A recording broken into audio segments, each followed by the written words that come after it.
They said the Blackridge Boarding School was rebuilt stronger than before, but the locals, they still whisper that it breathes smoke at night. Part 1. The arrival. Maya had never been to this town before. The old school where her mother once studied now stood tall again.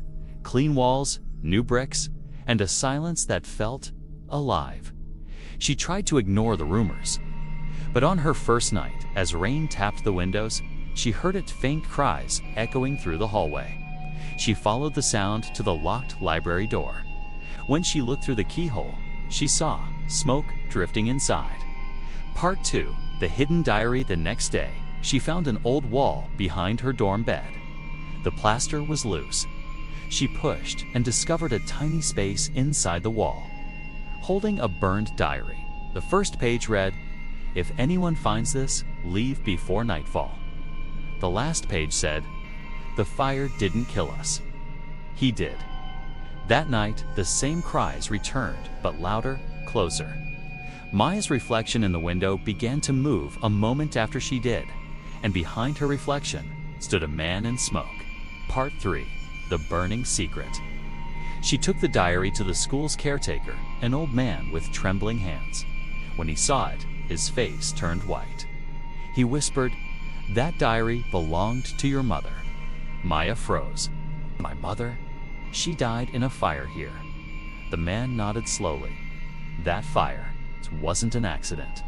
He confessed that the school had been rebuilt over the ashes of something darker. A secret experiment to erase memories of the students who had seen too much. Every night at 3 a.m., the burned souls of those forgotten returned, searching for their names. For the final night, Maya decided to stay one more night to uncover the truth. She followed the smoke trail to the basement door. The air was thick and hot. Voices whispered her name. She found an old mirror with her mother's initials carved on it. As she touched it, the reflection turned into her mother, burned, crying.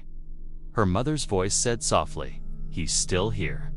The smoke formed into the shadow of the headmaster, the one who had died in the same fire. He stepped forward, his face melting in flame. Maya screamed and shattered the mirror, and the building shook, alarms blaring, firelights flashing. When she opened her eyes again, it was morning. The school was empty, untouched, clean, as if nothing had happened. On her desk lay the diary.